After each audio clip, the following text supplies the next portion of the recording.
നമസ്കാരം. ഇന്ന് നമ്മുടെ 83ാമത്തെ എപ്പിസോഡാണ്. ഇന്നലെ പറഞ്ഞതിൻ്റെ ബാക്കിയായിട്ട് സംവിധാനത്തെക്കുറിച്ച് തന്നെയാണ് ഇന്ന് അതിൻ്റെ ബാക്കിയായിട്ട് കുറച്ച് കാര്യങ്ങൾ പറയാം. ഈ എപ്പിസോഡ് കൊണ്ടും ഡയറക്ഷനെക്കുറിച്ച് പറഞ്ഞു തീരില്ല. നമ്മൾ ഒരു സംവിധായകൻ ശ്രദ്ധിക്കേണ്ടത് ആദ്യം സ്ക്രിപ്റ്റ് തൊട്ടാണ്, ത്രെഡ് തൊട്ട്. ത്രെഡ് എന്ന് പറഞ്ഞു കഴിഞ്ഞാൽ ആദ്യം ഈ ടൈറ്റാനിക് എന്ന് പറഞ്ഞൊരു സംഭവമാണ് അതിൻ്റെ ത്രെഡ്. അതാണ് വിപുലീകരിച്ച് അതിനകത്തൊരു പ്രേമം. അതിനു മുമ്പ് 7 പ്രാവശ്യം എങ്ങാണ്ട് ടൈറ്റാനിക്കിനെ കുറിച്ച് പലരും പറഞ്ഞിരുന്നു. പക്ഷേ ക്യാമറോണും അതിനകത്തൊരു പ്രേമം ഉൾപ്പെടുത്തി. അതാണ് അതിനെ കവച്ചു വെക്കാൻ ഇന്നൊരു സിനിമ പോലും ഉണ്ടായിട്ടില്ല. അതാണ് അതിനകത്തൊരു ത്രെഡ്. അതാണ് അതുകൊണ്ട് ആ സ്ക്രിപ്റ്റ്. പിന്നെ ചാർട്ടിങ് രണ്ടാമത്. ഈ ചാർട്ടിങ് എന്ന് പറഞ്ഞു കഴിഞ്ഞാൽ ഈ സ്ക്രിപ്റ്റിൽ തന്നെ ശ്രദ്ധിക്കേണ്ട ഒരു കാര്യമുണ്ട്. നമ്മൾ ഈ സ്ക്രിപ്റ്റ് എഴുതുന്നവർക്കും ഞാൻ ഈ സ്ക്രിപ്റ്റിനെ കുറിച്ച് ഒരു എപ്പിസോഡ് പറഞ്ഞിരുന്നല്ലോ. അതിൽ പറഞ്ഞില്ലേ ഞാൻ നമ്മളൊരു പേനയും പേപ്പറും എഴുതാൻ താല്പര്യമുള്ളവരാണെങ്കിൽ എടുത്ത് പോക്കറ്റിൽ വെക്കുക. എവിടെയെങ്കിലും അല്ലെങ്കിൽ തലയ്ക്ക് കിടക്കാൻ നേരത്ത് സ്വപ്നത്തിൽ പോലും അങ്ങനെ വരാം. പിന്നെ നമ്മൾ ഒരു മൈന്യൂട്ടായിട്ട് എവിടെയെങ്കിലും ഒരു യാത്രയുടെ ഇടയ്ക്കൊക്കെ ആയിരിക്കും നമുക്ക് മിക്കവാറും ഇങ്ങനെയുള്ള ഇത് കിട്ടുന്നത്. ഇന്നലെ തന്നെ എൻ്റെ ഇതിനകത്ത് ഒരു പ്രൊഡ്യൂസർ ജാബർ എന്ന് പറഞ്ഞ ബാംഗ്ലൂരിൽ നിന്ന് വിളിച്ചപ്പം ഞങ്ങൾ തമ്മിൽ സംസാരിക്കുമ്പോൾ അവനൊരു വാക്ക് ചോദിച്ചു എന്നോട്. സാറേ, എന്നെ ഇത്രയും കാലമായിട്ടും സാറ് മറ്റൊരു ബന്ധത്തിലേക്ക്, ഒരു ഇഷ്ടത്തിലേക്ക് ഒന്നും പോയത് ഇത്രയും വർഷമൊക്കെ പിടിച്ച്. ഞാൻ പറഞ്ഞു, ഞാൻ വീണ് പോയ സമയത്ത് ഒരാൾ എൻ്റെ കൂടെ ഉണ്ടായിരുന്നു. വീണ് ശരിക്കും ഞാൻ അവസ്ഥയായിട്ട് പോയിരുന്നു. ഇന്ന് ആ അവസ്ഥയൊന്നുമില്ല. ഇത് ഭയങ്കരമായിട്ടുള്ള ഒരു നല്ല അവസ്ഥയാണ്. അന്ന് എൻ്റെ കൂടെ വന്നൊരാൾ പിണങ്ങി മാറിയിരിക്കുക. 2.5 കൊല്ലം ഒന്നിനുമല്ലാതെ എൻ്റെ കൂടെ വന്ന് എന്നെ സപ്പോർട്ട് ചെയ്ത് ഞാൻ തോൽവിയല്ലെന്ന് പറഞ്ഞ് ഇങ്ങനെ ഞാൻ പറയുന്നത് അങ്ങനെ അയാൾ പിണങ്ങിയിരിക്കുകയാണ്. പക്ഷേ അയാൾ എൻ്റെ ലൈഫിലേക്ക് തിരിച്ചൊരു ഫോൺ കോൾ ചെയ്താൽ അന്ന് ഞാൻ കാത്തിരുന്നില്ല എന്നുള്ളൊരു ബോധം ആ വ്യക്തിയിലുണ്ടാക്കുന്ന വേദന എനിക്ക് സഹിക്കാൻ പറ്റില്ലെന്ന് പറഞ്ഞു. അതുകൊണ്ടാണെന്ന് പറഞ്ഞു. അപ്പോഴത്തേനും അവൻ പെട്ടെന്ന് ഫോൺ കട്ട് ചെയ്ത് അവൻ വീണ്ടും വിളിച്ചൂടെ, ഞാൻ കരഞ്ഞു പോയെന്ന്. എന്താ സാറേ ഇങ്ങനെയൊക്കെ, ഞാൻ ആദ്യമായിട്ട് എങ്ങനെ വാക്കുകൾ കേൾക്കുന്നതെന്ന്. ഞാൻ പറഞ്ഞത്, ഞാനിപ്പോൾ എഴുതി വെച്ചേക്കുന്ന സ്ക്രിപ്റ്റിൽ ചേർക്കണമെന്ന് വിചാരിച്ച് ഞാനിരിക്കുകയാണ് ഏതെങ്കിലും ഒരു ഭാഗത്ത്. അപ്പം പിന്നെ മൂന്നാമത് ആർട്ടിസ്റ്റ് കാസ്റ്റിംഗ് ഒരാളുടെ ഒരു തിരഞ്ഞെടുപ്പ് തെറ്റിപ്പോയാൽ. വടക്കം വീരാതിൽ മമ്മൂട്ടി സാറിനെ വെക്കാൻ 2 പേർക്ക് ആ വർക്കിൽ താല്പര്യമില്ലായിരുന്നു, പ്രധാന ആൾക്കാർ. പക്ഷേ എങ്ങനെയോ സാധിച്ചു വെച്ചു. മമ്മൂട്ടി സാറല്ലാതെ ചെയ്തിരുന്നെങ്കിലുള്ളൊരവസ്ഥ കിഴക്കത്തി മോഹൻലാൽ അല്ലെങ്കിൽ ആലോചിച്ച് നോക്കി. ഇപ്പോൾ വരുന്ന പല കുഞ്ഞു സിനിമകളിൽ പോലും ആർട്ടിസ്റ്റ് അല്ലായിരുന്നുവെങ്കിൽ എന്താണെന്ന് ചിന്തിച്ചാൽ മതി. അപ്പോൾ അതിൻ്റെ തന്നെ ഇപ്പം ജയിലർക്കകത്ത് രജനീകാന്ത് അല്ലായിരുന്നെങ്കിൽ ആലോചിച്ച് നോക്കി. അങ്ങനെയൊക്കെയുള്ളൊരു അവസ്ഥയുണ്ട് കേട്ടോ. മറ്റ് പലരെയും വെക്കാം.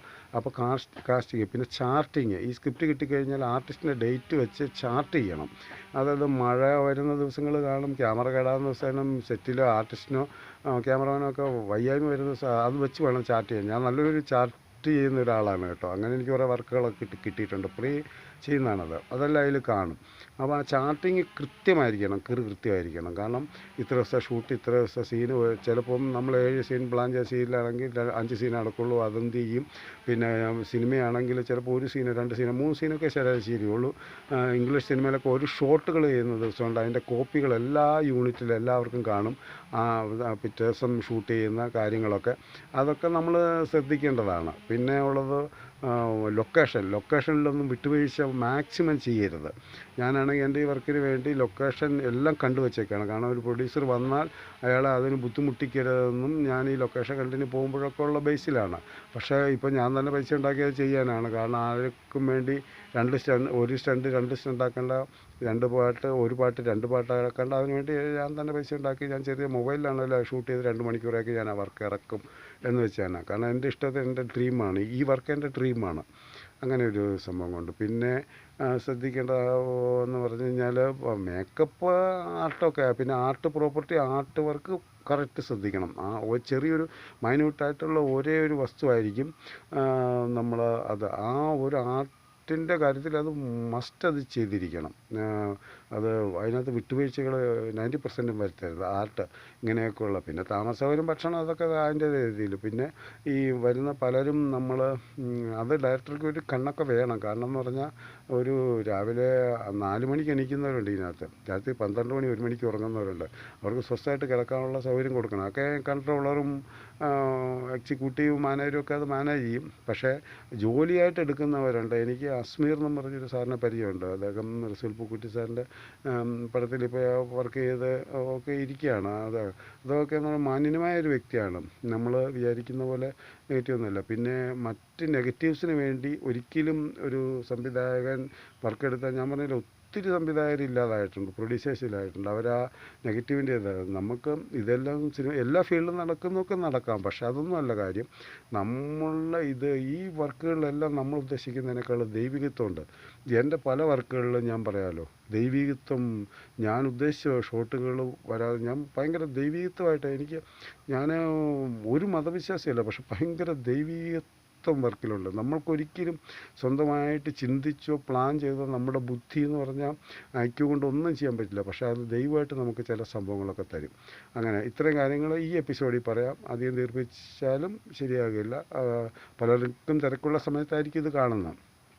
പിന്നെ അതിൻ്റെ കൂടെ ഒരു കാര്യം, ഞാൻ 81ാമത്തെ എപ്പിസോഡിൽ ഞാൻ പറഞ്ഞിരുന്നു എൻ്റെ മോനെക്കുറിച്ച്. അതിൽ നിന്ന് ഒരു എക്സസൈസിൽ ഒരാൾ വിളിച്ചു.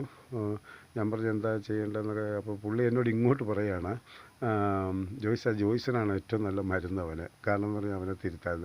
ഞാൻ ഞെട്ടിപ്പോയി. ഞാൻ ഇട്ട എപ്പിസോഡ് അവൻ ഇന്നലെ കാണുന്നത്. ഞാൻ കട്ടപ്പനയിലായതപ്പം എനിക്ക് ഗുഡെന്നും പറഞ്ഞു വരും. ഞാൻ പേടിച്ചു പോയി ഇവനെ. പക്ഷേ അവൻ ഇന്നലെ വന്നപ്പോൾ എന്നോട് പറയുകയാണ്, ഞാൻ ഇനി വീട്ടിൽ നിന്ന് 2 മാസം ഇനി വെളിയിലിറങ്ങുന്നില്ല, ഞാൻ ഇനി മയക്കുമരുന്ന് ഉപയോഗിക്കില്ല, ഞാൻ വിൽക്കാൻ പോവില്ല, ഞാൻ ആ ചെടി നശിപ്പിച്ച് കളഞ്ഞു എന്നും പറഞ്ഞ്. ഞാനും എൻ്റെ അമ്മയാണ് ഇവിടെയുള്ളവനുമുള്ളത്. പക്ഷേ അവന് ക്ഷമയൊക്കെ പറഞ്ഞ് അവൻ നല്ല കുട്ടിയായിട്ടിരിക്കുന്നു. കാരണം എനിക്കതന്നേരം പറയാൻ തോന്നിയത് അവൻ പോകുന്ന തെറ്റായ വഴിയാണ്. പക്ഷേ അവൻ തുടങ്ങി വെച്ചതേ ഉള്ളൂ. അതവൻ കുറേ മാറിയായിരുന്നു പെട്ടെന്ന് തുടങ്ങുന്നുണ്ടപ്പോൾ വിഷമമായിട്ട്. പക്ഷേ അത് സ്വയം നിർത്തി. അതിലും ഞാൻ പറയാൻ ദൈവികത്വമുണ്ട്. കാരണം അത് ഒരു സന്തോഷ വാർത്തയാണ്. അത് ഞാൻ പറഞ്ഞു, അത് നിനക്ക് നല്ലതെന്ന് പറഞ്ഞു. അവൻ എല്ലാത്തിൽ നിന്നും മാറി. ശരിയാണ്, അവൻ ഒന്നിനും ഇടപെടാതെ, അവൻ വീട്ടിൽ നിന്ന് ഇറങ്ങാതെ അവൻ ശാന്തനായിട്ടിരിക്കുന്നു. അവനങ്ങനെയുള്ള വിഷയത്തിൽ പിന്നെ റിമൂവ് ആകാൻ തീരുമാനിച്ചു. അപ്പോൾ എൻ്റെ സഹോദരങ്ങൾ അമ്മച്ചി ഒക്കെ ഇടപെട്ടു. അങ്ങനെ അതൊരു സന്തോഷ വാർത്ത. ഞാൻ ഇട്ട എപ്പിസോഡായതുകൊണ്ടാണ് അത് ഇത് ചേർക്കുന്നത്. ഇനി അടുത്ത എപ്പിസോഡിൽ വീണ്ടും സംവിധാനത്തെക്കുറിച്ച് അടുത്ത എപ്പിസോഡിൽ വീണ്ടും പറയാം. നന്ദി, നമസ്കാരം.